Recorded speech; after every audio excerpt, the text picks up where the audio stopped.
প্রিয় শিক্ষার্থীগণ, আমরা আজকে যে বিষয়টা নিয়ে আলোচনা করব বিষয়টা খুবই গুরুত্বপূর্ণ এবং সাথে মজাদারও বটে। বিষয়টা হচ্ছে মৌলিক পদার্থ।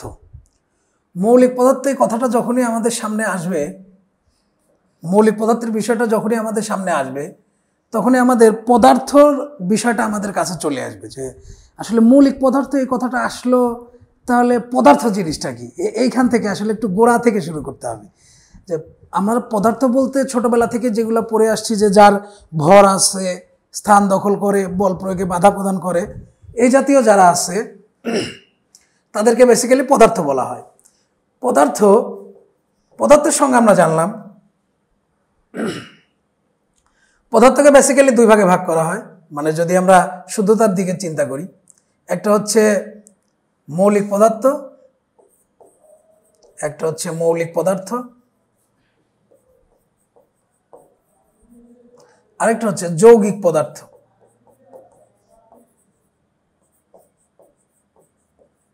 এই জিনিসটা আমাদেরকে একটু জানতে হবে। প্রথমত হচ্ছে কি পদার্থ কি? পদার্থ হচ্ছে ওই যে যার ওজন আছে, ভর আছে, যে স্থান দখল করে, বল প্রয়োগে বাধা প্রদান করে, এদেরকে পদার্থ বলে। অ্যাজ ইউজুয়াল কথাবার্তা। কিন্তু এই পদার্থের মধ্যে আবার দুইটা জিনিস আমরা দেখতে পাচ্ছি। একটা হচ্ছে মৌলিক পদার্থ, আরেকটা হচ্ছে যৌগিক পদার্থ। আরেকটা কি? যৌগিক পদার্থ। তো সেই মৌলিক পদার্থ এবং যৌগিক পদার্থের মধ্যে আমরা মৌলিক পদার্থ নিয়ে ফার্স্ট অফ অল আমরা একটু আলোচনা করব। যে মৌলিক এই কথাটার সঙ্গে একটা ফান্ডামেন্টাল একটা ব্যাপার স্যাপার আছে না, যে মনে হচ্ছে যে কেমন একটা পিওর একটা ভাব, যে এরকম কিন্তু একটা ফিল আমরা পাই।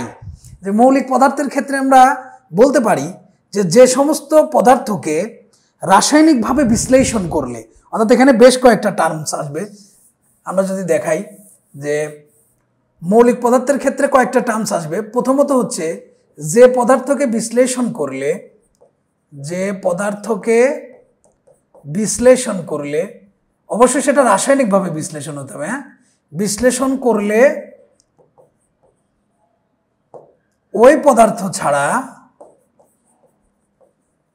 পদার্থ ছাড়া অন্য কোনো পদার্থ পাওয়া যায় না। আমি উদাহরণ দিচ্ছি, একটু ধৈর্য ধরো। অন্য কোনো পদার্থ কি হয় না?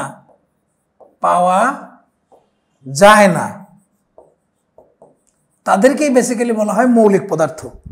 মানে খুব বেশি কঠিন কিছু না, যে এমন কঠিন যে সেটা তোমার একদম মানে মাথায় ঢুকতেছে না, বিষয়টা এরকম না। মানে মনে করো যেমন হচ্ছে গোল্ড।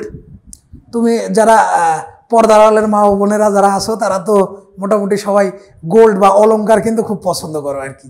তো তোমাকে দিয়েই চিন্তা করো। তুমি মনে করো গোল্ডের একটা ব্রেসলেট হোক বা নাকফুল হোক বা কানের দুল হোক, যাই হোক, তুমি এটা বানাইতে গেছো। এখন তুমি তো অর্ডার দিছো গোল্ড। এখন ওই দোকানদার যদি ওই গোল্ডের মধ্যে একটু অন্য কোনো কিছু খাত দিয়ে দেয়, তুমি ওটা মানবা? ওরা তো থাবড়ায় ডিসপ্লে চেঞ্জ করে দিবা। তার মানে কথা হচ্ছে আমি গোল্ড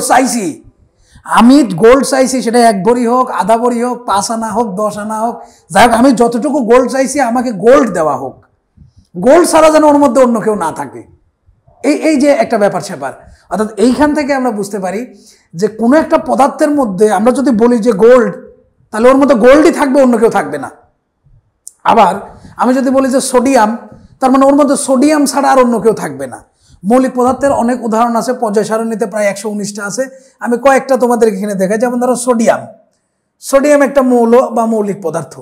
সোডিয়ামকে তুমি সারা জীবন ধরে রাসায়নিকভাবে বিশ্লেষণ করতে করতে তুমি মরে যাও, কিন্তু ওর মধ্যে কি তুমি সোডিয়াম ছাড়া অন্য কাউকে পাবা না। তাহলে মৌলিক পদার্থের যে বিষয়টা আমরা দাঁড়ালো, যে পদার্থকে বিশ্লেষণ করলে ওই পদার্থ ছাড়া অন্য কোনো পদার্থ পাওয়া যায় না, তাদেরকে বলা হয় কি? মৌলিক পদার্থ। তাদেরকে কি বলে? মৌলিক পদার্থ। তাহলে মৌলিক পদার্থের অপোজিটে কি ছিল? আমরা যে পদার্থের দুইটা পার্ট আমরা দেখলাম, যে একটা ছিল হচ্ছে মৌলিক পদার্থ, আরেকটা ছিল যৌগিক পদার্থ। এখন চলো আমরা একটু যৌগিক পদার্থ নিয়ে আলোচনা করি। যৌগিক পদার্থগুলো আসলে কি? যৌগিক পদার্থের বিষয়টা হচ্ছে যে তোমরা যদি দেখো, যৌগিক পদার্থ হচ্ছে যে মৌলিক পদার্থ সম্পূর্ণ উল্টা, মৌলিক পদার্থের একদমই উল্টা হয়ে যাবে। যে আমরা মৌলিক পদার্থে বললাম যে ওই পদার্থ ছাড়া অন্য কোনো পদার্থ থাকবে না, কিন্তু মৌলিক পদার্থের ক্ষেত্রে, যৌগিক পদার্থের ক্ষেত্রে আমাদের সংজ্ঞাটা একটু চেঞ্জ হয়ে যাবে, আমরা লিখি যে যৌগিক পদার্থ। যৌগিক পদার্থ, যৌগিক পদার্থের ক্ষেত্রে মূল যে থিমটা আমাদের আসবে, মূল থিমটা হচ্ছে যে যে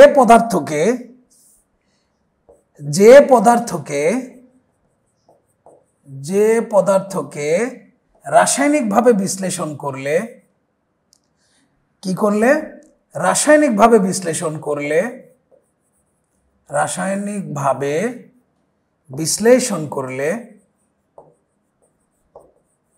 লেখো আমার সাথে সাথে, সবাই লেখো, চুপচাপ বসে শুধু ক্লাস দেখলে হবে। রাসায়নিকভাবে বিশ্লেষণ করলে ওই পদার্থ ছাড়াও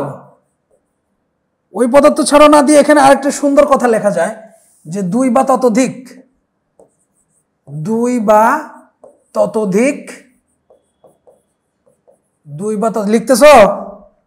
ততোধিক মৌলিক পদার্থ পাওয়া যায়। কি পাওয়া যায়? মৌলিক পদার্থ পাওয়া যায়। তখন আমরা তাদেরকে কি বলবো? যৌগিক পদার্থ। একটু মানে যদি একটু ক্লিয়ার। আচ্ছা, যৌগিক পদার্থের ক্ষেত্রে আমরা যেটা বলছিলাম, দেখো যেটা লিখলাম, আশা করি সবাই লিখে ফেলছো, যে পদার্থকে রাসায়নিকভাবে বিশ্লেষণ করলে দুই বা ততোধিক মৌলিক পদার্থ পাওয়া যায়। এইটা কিন্তু মোস্ট ইম্পর্টেন্ট। এই বিষয়টা সবাই একটু লক্ষ্য করো যে মৌলিক পদার্থ, যৌগিক পদার্থের মধ্যে আমরা কাকে পাই? যৌগিক পদার্থের মধ্যে আমরা পাই মৌলিক পদার্থকে। অর্থাৎ যে পদার্থকে রাসায়নিকভাবে বিশ্লেষণ করলে দুই বা ততোধিক মৌলিক পদার্থ পাওয়া যায়। মৌলিক পদার্থের মধ্যে কিন্তু ওকে ছাড়া আর কাউকে পাওয়া যায় না। কিন্তু যৌগিক পদার্থের ক্ষেত্রে ওকে যদি আমরা রাসায়নিকভাবে বিশ্লেষণ করি তাহলে দুই বা ততোধিক মৌলিক পদার্থ পাবো। অর্থাৎ কোনো একটা যৌগিক পদার্থ মৌলিক পদার্থের সমন্বয়ে তৈরি হয়। চলো আমরা দু একটা উদাহরণ দেখি। সংজ্ঞাটা আশা করি সবাই তুলে ফেলছে এতক্ষণে। চলো একটা উদাহরণ মনে করো যে ধরো সালফিউরিক অ্যাসিড,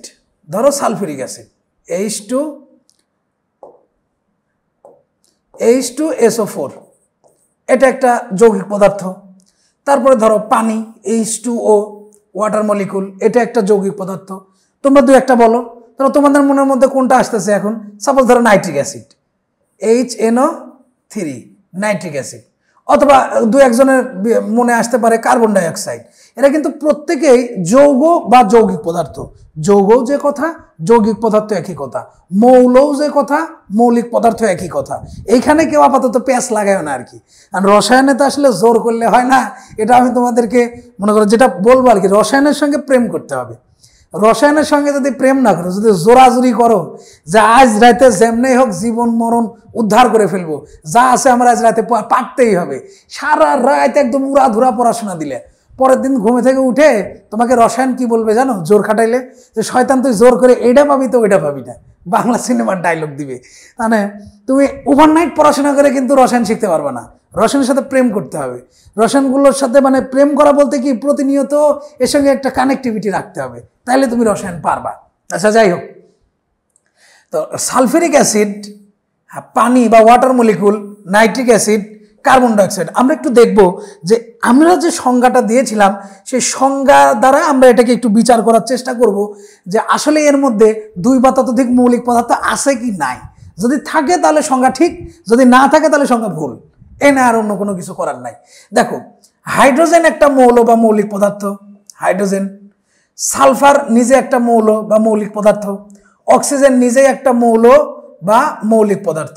আচ্ছা দেখো তো, এইখান থেকে চিন্তা করলে কয় জাতীয় মৌল নিয়ে গঠিত? দেখো তো, 1, 2, 3, অর্থাৎ এর মধ্যে মৌলিক পদার্থ আছে 3টা।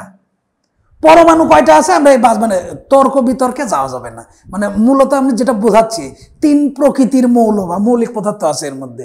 হাইড্রোজেন আছে, সালফার আছে, অক্সিজেন আছে। যেহেতু সালফিউরিক অ্যাসিডকে বিশ্লেষণ করলে আমরা 3 ধরনের মৌলিক পদার্থ পাই। কয় ধরনের? 3 ধরনের মৌলিক পদার্থ পাই। তাই বলতে পারি সালফিউরিক অ্যাসিড একটা যৌগ বা যৌগিক পদার্থ। এখানে আর কোনো মানে অন্য কোনো কিছু ইস্যু সৃষ্টি করার কোনো দরকারই নাই।